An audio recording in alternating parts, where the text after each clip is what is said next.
Welcome viewers, this is Windshear, here today to present a review of the Type 95 B1 carbine available in Battlefield 4. In addition to that, at the end of the video I'll be walking you through a 23 kill streak, detailing, for those of you that are familiar with my series, it's been a long time since I put one of these out, explaining my survivability during that scenario. It's a series, one of my most successful series. Apologize for not getting one out in a long time, but for those of you who've been with my channel for a while know about that series, and a lot of you requested I bring one back. So finally I'm delivering that for you today in conjunction with this weapon, which I want to review as well. So what other channel out there do you get a montage, a detailed weapon review, and a walkthrough of a 23 kill streak? Man, I tell you, I should be charging for this stuff, shouldn't I? I appreciate you guys' support.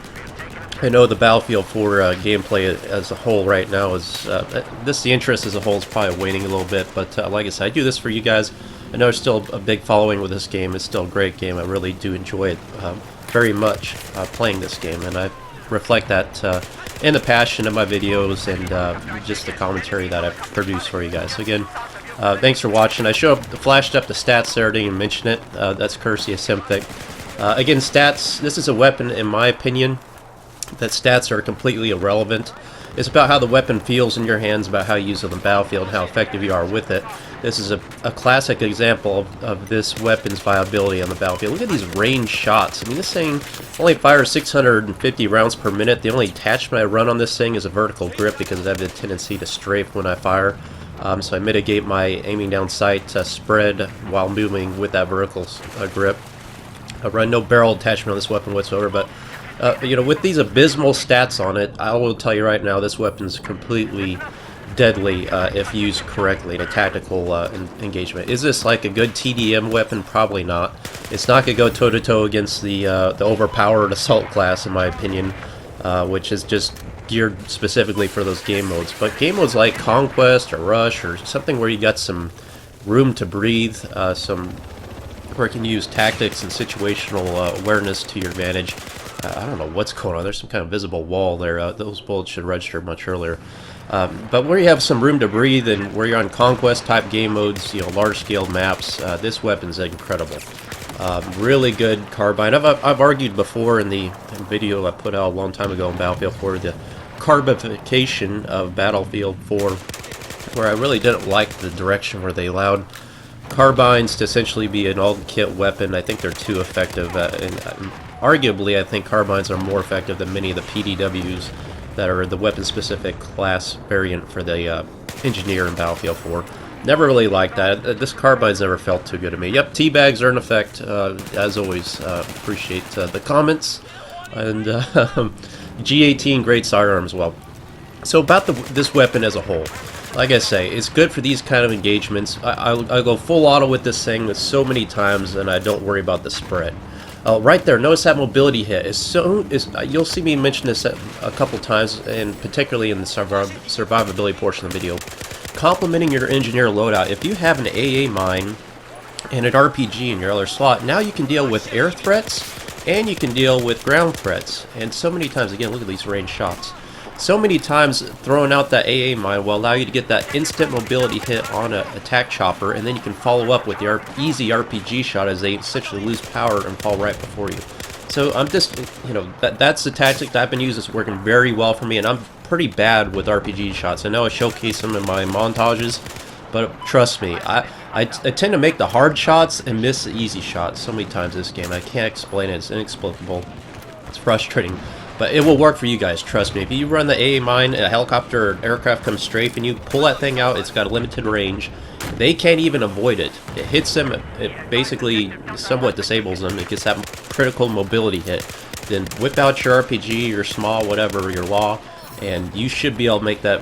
That'll make your shot much more easy, and you'll be they'll think twice about strafing you next time. Again, look at these shots on the center aircraft position here, Charlie. I mean, this thing's just...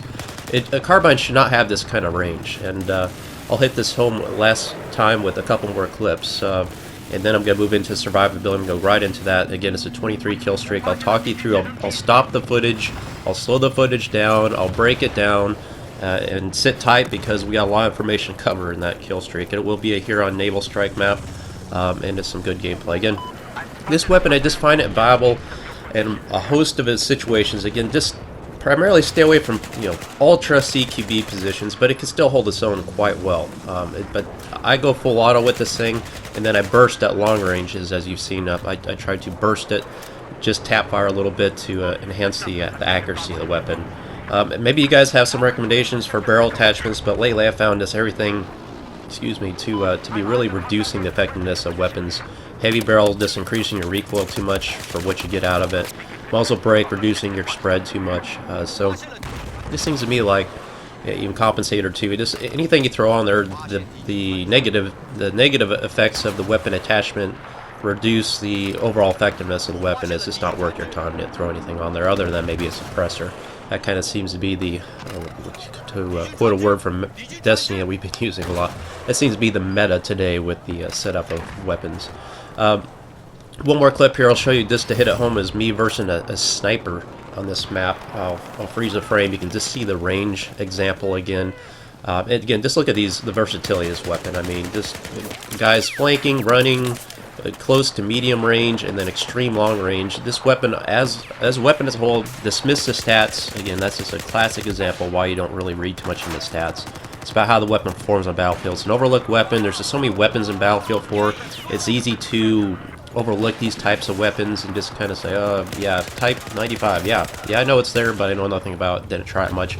Already tried it for a little while, didn't unlock many attachments on it, and just kind of thought it was a crummy weapon, and went from there.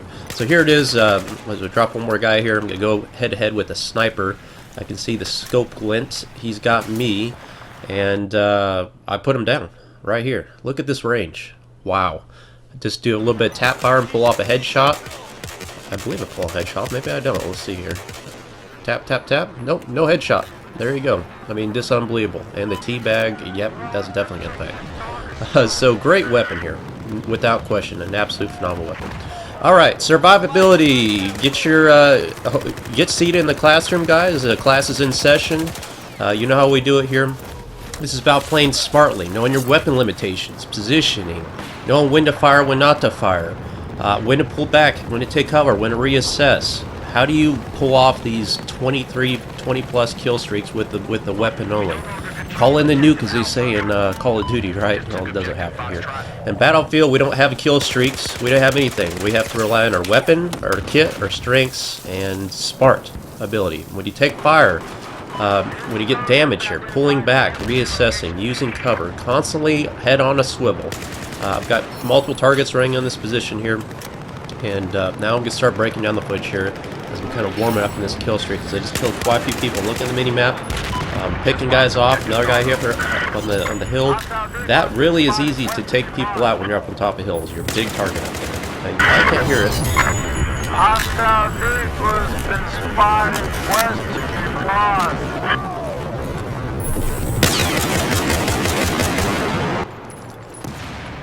Sorry, I had to be quiet there for a moment. I'm not sure if you could hear it, but a good pair of headsets is vital to your survivability. If you can hear enemy footsteps, I heard that guy's footsteps. That's why I replayed that clip and try to turn it up for you in slow motion. It's still kind of hard to pick up sometimes.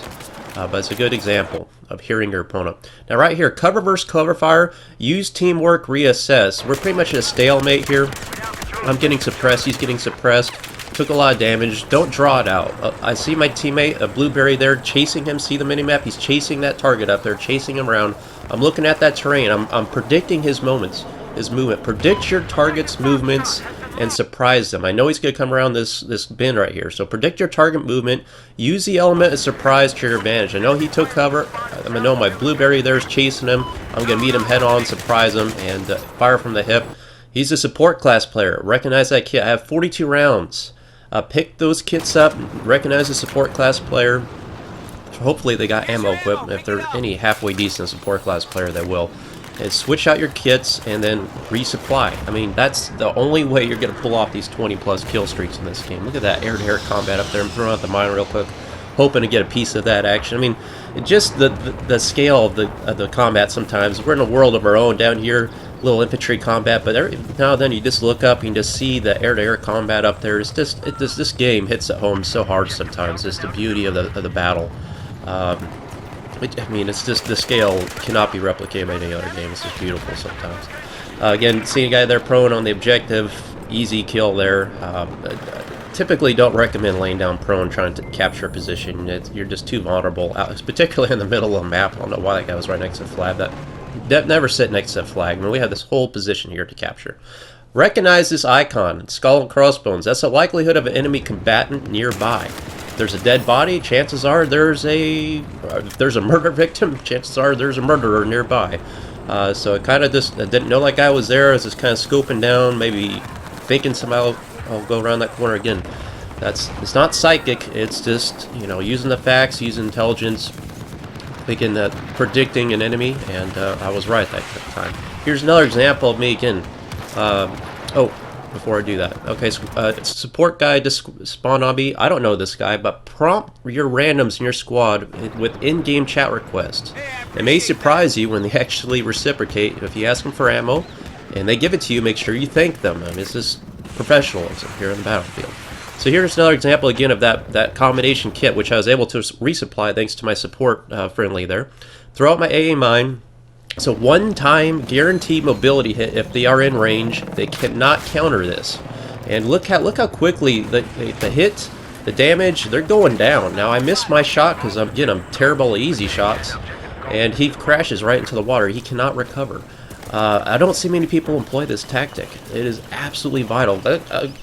I could care less what you guys out there say. Call me a noob. Call me what you want. You know, spam, this and that. I mean, that equipment is there for a reason, and that is a good tactic. Because vehicles in this game are deadly. I've seen helicopters go 200 plus, 0 kills, or 200 kills, 0 deaths. I mean, there's some godlike chopper pilots out there, and even the best chopper pilots can't avoid the scale of the battlefield and one guy with an AA mine. So right here, I take damage. I kill this guy. As soon as you take damage, and you don't know where the enemy positions are, you don't know where your next engagement is, you take cover, get that suppression off, and try to get your health regen, because if you take any more fire or suppression fire, your health will not regen. So I'm not really sure where people are at right here, so I'm kind of just peeking around, looking around. I see that position Foxtrot's getting taken over there. Galt's already held by the position, so chances are there's enemies over there looking near me. Right there, there's one. Sniper next to the tree. Watch the spot, watch the movement. I'm identifying him. I'm not going to fire at him. That's a waste of ammo. It's not really going to do much for me. Know your weapon limitations. There's another sniper right there. Hard to pick out, but he's using cover. Maximize your equipment to enhance weapon shortfalls. RPGs have a high suppressive and dispersive power.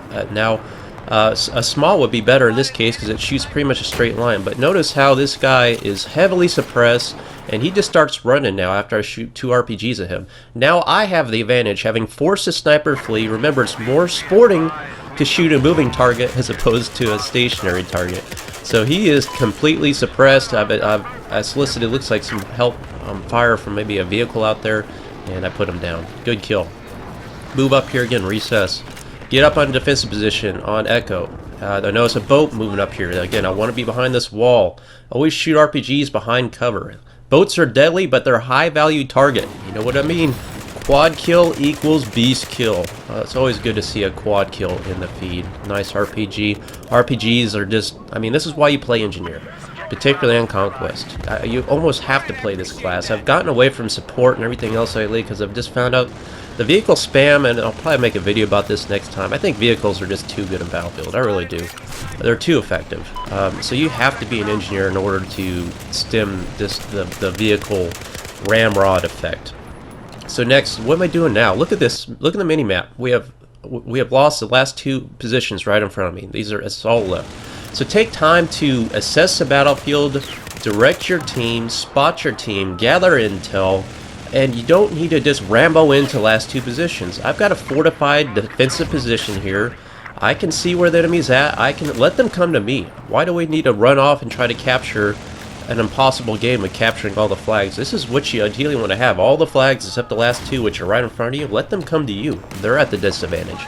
So what I'm doing here is just spotting enemies, throwing out a little bit of random suppressive fire, because I know I got a support guy here with an ammo kit behind me. I'm not worried about my ammo consumption at this point in time. And just hoping my team, my blueberries there, as they're kind of pushing up on the hill, and looks like they're getting slaughtered, predictably. So, just doing what I can to help the team. This is teamwork right here. So don't think you have to go full try hard all the time, Ramboing into the last positions and such. So what I'm going to do here in a moment is I'm about to get strafed by a helicopter, but I'm going to be pulling back and again reassessing. Here's the helicopter strafing me. I'm pulling right back behind cover. Wow, barely survived that. Took my teammate out, and again, look at the mini-map, situational awareness. I see a target right there out to my northwest. I observe the enemy. Watch this spin move. Let's cue the slow motion. Come out here, spin around this corner, pick him up there in the mini-map, and put him down real quick. Then I'm going to get engaged by a target in that swimming pool right in front of me. And we'll break that down here again in a moment. Take him out, and now, right there, boom. When you're surprised by an enemy, he has a tactical advantage. You use what you have for cover. This is where having superior gun skill comes in effect. Let's play this again.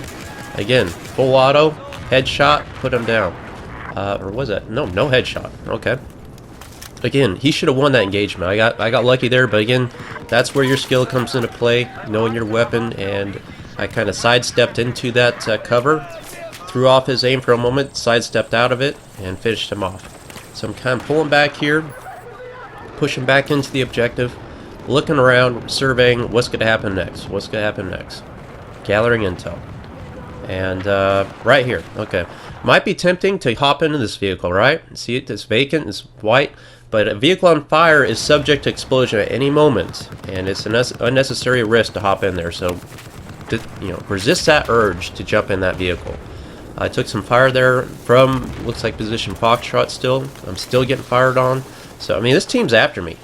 I think I've been spotted, and at this point in time, I'm just trying to kind of pull back behind this shrubbery, trees, rocks, foliage, and now look at this. Enemy's making a final push for his position, and we call this zerging.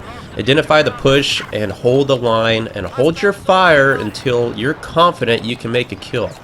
A lot of guys that start ripping off rounds here. I'm all by myself over here. This is not a good position to be. This is where you just want to lay low, use cover, and watch. Okay, right here. See target up there. What do you think? I've lined up a target. Pop quiz. Do I fire? Do you fire? What do you think? No. That's the answer. No. Do not fire. It is way too far out there. There's too many guys around me. Too many unknowns. I know people are probably pushing up off my right. You do not fire until you are confident when you do fire you're going to kill something. Because the last thing I want to do is start popping off rounds and having multiple guys shoot at me. Now, here, reassess. Always reassess to closer target. Closer target off my right, I reassess from the farther target to closer target. Kill the closer target, pull back, reload, take cover, and again, a lot starts happening here. Look at this. Oh, God. 4 or 5 guys over there. I got an LAV. I got another guy. Ooh, now what? All right. Don't get overwhelmed. I hit an RPG shot, but don't fixate on vehicles. I'm being overrun. Use cover and focus on surging infantry. I got infantry here coming up on the minimap. Pull out, surprise him, capitalize on his over-aggressiveness. Get the kill, pull back. More guys shooting at me, at least 3 more right there. I got an LAV firing at me. Go prone. I got 1 more fire out there. Throwing out smoke, I think is what I got, unfortunately. Go prone, right here. It will reduce your vertical signature and give you precious time. Just chill out here for a moment. I'm watching him up there on minimap, and I'm going to wait for a guy to come by. By the time he sees me, I should be able to put him down quickly if he's even looking at me. There's a little recon guy. Take him out. 1 more kill to the mix. And again, right here, look at this. I know there's guys out here. Smoke has fallen from aircraft flares. That's my lucky day. I'm going to use it to mask my exit. There's lots of smoke in this game for various reasons, and right there again, I'm using that to my advantage. I'm being hunted. This is last stand. Put down as much as you can, and good luck. This is where it all winds down to an end. Get this last guy here. I try to get this recon guy here, again, closer threat, reassess to him right there, pull out my pistol. I get a little too aggressive here, and the LAV finally picks me off. So hope you guys learned from this. Hope you enjoyed the video. Again, montage, review, survivability. That's what I do for you guys. Hope you enjoyed the video. Battlefield 4 is still the best game out there. Thanks for watching. I will see you on the battlefield. Think smartly.